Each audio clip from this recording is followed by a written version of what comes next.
నమస్తే. ఈరోజు మన స్టూడియోలో ప్రముఖ ఆధ్యాత్మికవేత్త, జ్యోతిష్య వాస్తు పండితులు బ్రహ్మశ్రీ ఉమామహేశ్వర సిద్ధాంతి గారు మనతో ఉన్నారు. గురుగారితో మాట్లాడదాం. గురుగారు నమస్కారం. ఆయుష్మాంతవ. గురుగారు, మార్చ్ నెల 2025 మీనరాశి వారికి ఎలా ఉండబోతుంది? ఎలాంటి రెమెడీస్ చేసుకుంటే బాగుంటుందంటారు? సర్వమంగళ మాంగళ్యే శివే సర్వార్థ సాధకే శరణ్యే త్రయంబకీ దేవి నారాయణీ నమోస్తుతే. ఓం ఘం గణపతియే నమః. ఓం శ్రీ గురుభ్యో నమః. శ్రీ క్రోధినామ సంవత్సర ఫాల్గుణ మాస శిశిర ఋతువు ఈ యొక్క మార్చి నెల 1వ తారీఖు నుంచి ఫాల్గుణ మాసంలో వచ్చింది. అలాగే ఈ రోజు నాడు 1వ తారీఖు నాడు చూసుకుంటే శుక్లపక్ష ద్వితీయ శుక్రవారము, పూర్వాభాద్ర నక్షత్రము, సాధ్యయోగము, బాలవకరణం, తిదివార నక్షత్ర యోగ కరణాలను అనుసరించి గోచార ఫలితమని తెలియజేసుకునే ముందు గోచార ఫలితముల్లో గ్రహ సంపత్తి ఏ రకముగా ఉన్నది అన్నది చూస్తే, వృషభ రాశి యందు గురువు సంచారం చేస్తున్నాడు. అలాగే మిథున రాశి యందు కుజుడు సంచారం చేస్తున్నాడు. కన్య రాశి యందు కేతు సంచారం జరుగుతుంది. అలాగే కుంభరాశి యందు రవి శనుల సంచారం జరుగుతుంది. తండ్రి కొడుకులు బద్ధ విరోధులు కుంభరాశి యందు సంచారం చేస్తున్నారు. మీనరాశి యందు బుధుడు, రాహువు, శుక్రుడు, చంద్రుడు సంచారం.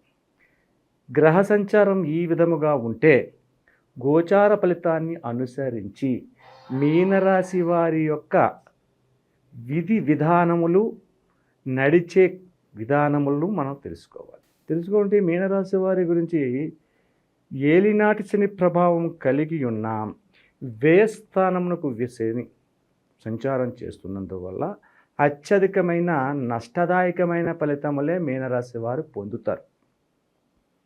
అలాగే మార్చి 29వ తారీఖు వచ్చేసరికి షష్టగ్రహ కూటమి అనేది ఏర్పడుతుంది. ఈ షష్టగ్రహ కూటమిలోని అనేక రకములైన ఇబ్బందులకు మీనరాశి వారు వెళ్తున్నారు. చాలామంది మీనరాశి వారికి ఏదేదో జరిగిపోతుంది, ఏదేదో వచ్చేస్తుంది, లాభాలు వస్తున్నాయి అని ఏదేదో చెప్తున్నారు. అదంతా ఏ విధంగా చెప్పారన్నది నాకు తెలియదు. కానీ మీనరాశి వారి యొక్క ఫలితములు పూర్వాభాద్ర నక్షత్రం 4వ పాదం, ఉత్తరాభాద్ర నక్షత్రం 1, 2, 3, 4 పాదములు వారికి ఉన్న పరిస్థితిని చూస్తున్నాం. రేవతి నక్షత్రం 4 పాదములు కూడా మీనరాశే. కానీ రేవతి నక్షత్రం గురించి నేను చెప్పట్లేదు. పూర్వాభాద్ర 4వ పాదం, 1, 2, 3, 4, ఉత్తరాభాద్ర 4 పాదాలు. ఈ యొక్క పాదముల్లో మీనరాశి వారు ఉన్నందువల్ల ఉన్న ఫలితములు ఏంటంటే అనన్యమైన నష్టాన్ని, కష్టాన్ని, శత్రుభావాన్ని ఎదురు చూస్తున్నారు. చేతికి వస్తున్న ధనాన్ని కోల్పోతున్నారు. అనుకున్న పనిని సమయంలో చేయలేక నవనాడులను విరగదీసుకుని ఏమి చేయాలో అర్థం కాని స్థితిలో వెర్రి చూపులు చూస్తున్న పరిస్థితి ఈ మీనరాశి వారికి ఈ మార్చి నెలలో కూడా ఉన్నది. గడ్డు కాలమనే చెప్పాలి. ఎవరికి? పూర్వాభాద్ర నక్షత్రం 4వ పాదం వారికి, ఉత్తరాభాద్ర నక్షత్రం 1, 2, 3, 4 పాదముల వారికి మాత్రమే చెప్తున్నాను. ఇటువంటి స్థితిగతులలో వీరు కుటుంబముని యందు సఖ్యతగాను ఉండలేరు. బంధుమిత్రులు కలిసి రారు. ఎవరు కూడా బంధుమిత్రులను కలిసి రావటం లేదు, దూరపడుతున్నారు. ప్రతి విషయంలో ఏదో ఏరు దాటిదాకా వాడమల్లన్న, ఏరు దాటిన తర్వాత బోడి మల్లన్న అంటారు. ఇంతకాలం మీనరాశి వారి సొమ్ములు తిని అరగించుకుని, ఆహా నువ్వు ఎంత గొప్పవాడివి, నువ్వు మహారాజు అని చెప్పేసి పొగిడిన ఈ వ్యక్తులందరూ కూడా ఏమీ ఎరగని శుద్ధ పూసల వలె తల దించుకుని మాకేం తెలదు, మేమేం చేయలేదు, మాకేం తెలుసు, ఆయన ఎవరు పలానా వ్యక్తి, ఎవరో ఎప్పుడో పేరు విన్నట్టు జ్ఞాపకం అని ఈ విధంగా మాట్లాడే వాళ్ళు ఎక్కువైపోయారు. ఆదాయ వ్యవహారాలు చూస్తుంటే వ్యాపార రంగం, ఉద్యోగ రంగం, వృత్తి సంబంధితమైన వాళ్ళకు కూడా ఏదో మిశ్రమంగా నడుస్తుంది. కానీ ఎట్టి పరిస్థితులను ఎదురికి వాళ్ళు అనుకున్న రీతిలో ఏది జరగదు. అయితే ఈ మీనరాశి వారికి ఈ యొక్క మార్చి నెలలో వివాహ విధానముల గురించి ఆలోచనలు చేస్తే అంటే మీనరాశి వారికి పెద్దలు ఉన్నారు, వాళ్ళకి పిల్లలు ఉన్నారు, ఆ పిల్లల వయసుకు వచ్చారు, వాళ్ళకి వివాహాలు చెయ్యాలి. వివాహ విధానాల గురించి ఆలోచన చేసి ఎదరికి వెళ్ళి మాట్లాడితే కొద్దిగా కష్టం మీద అది సానుకూలత పడుతుంది. అయితే ఎప్పుడైనా సరే మీనరాశి వారు, ఈ యొక్క నక్షత్రంలో కలిగి ఉన్న మీనరాశి వారు లొంగకూడదు, దేనికి జడవకూడదు. దైవం మీద ఆధారం పడి ప్రతిదీ కూడా నేను సాధించగలను, శోధించగలను, చెయ్యగలను అని చెప్పేసి ఎదరికి వెళ్ళిన ప్రతి ఒక్కరికి కూడా విజయాన్ని వస్తుంది. చీకటిలో ఉన్నప్పుడు నీడ కూడా నీకు తోడు రాదు. నీ నీడే నీకు చీకటిలో ఉన్నప్పుడు ఎలా వస్తుంది? కాబట్టి తన మనోబలాన్ని సంతరింప చేసుకుని ఎదుటికి అడుగులు వేస్తే కొద్దిగా చీకటిని తొలగి వెలుతురులోకి అడుగులు పడతాయి. ఆ అడుగులు పడిన తర్వాత అనన్యమైనటువంటి సంపదలకి, అనన్యమైనటువంటి తెలివితేటలకి వృద్ధి చెంది ఒక ఉన్నతమైన స్థానానికి చేరుకునే అవకాశం ఎదుట ఉంది. ఎప్పుడు ఉంది? ఉగాది వెళ్ళిన తర్వాత ఉంది. షష్టగ్రహ కూటమి వచ్చే ఫలితాల గురించి తర్వాత చెప్పుకుందాం, నేను చెప్తాను. షష్టగ్రహ కూటమి వల్ల వచ్చే విధానాలు ఏంటన్నది.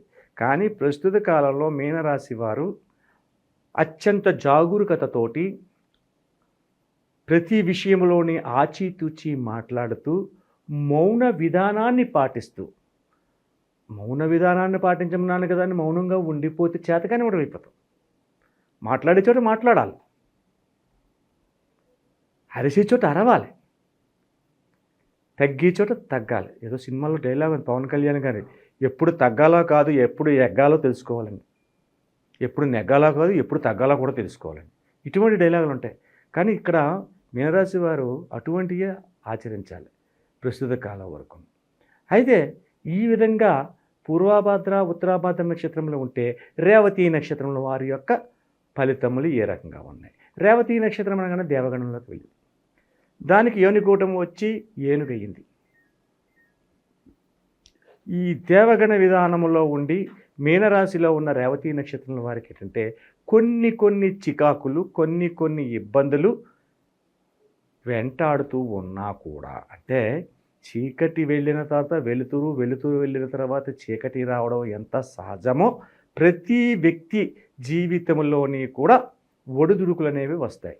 ఈ యొక్క రేవతి నక్షత్రంలో ఉన్న మీనరాశి వారికి ఒడిదుడుకులు కొన్ని ఉన్నా కూడా ఆదాయానికి లోటు లేకుండా ఉద్యోగ రంగంలో ఉన్నతమైన స్థానానికి చేరుకుంటూ ప్రతి వారి చేత మన్నలను పొందుతూ సజావైన జీవితాన్ని సాగిస్తున్నారు.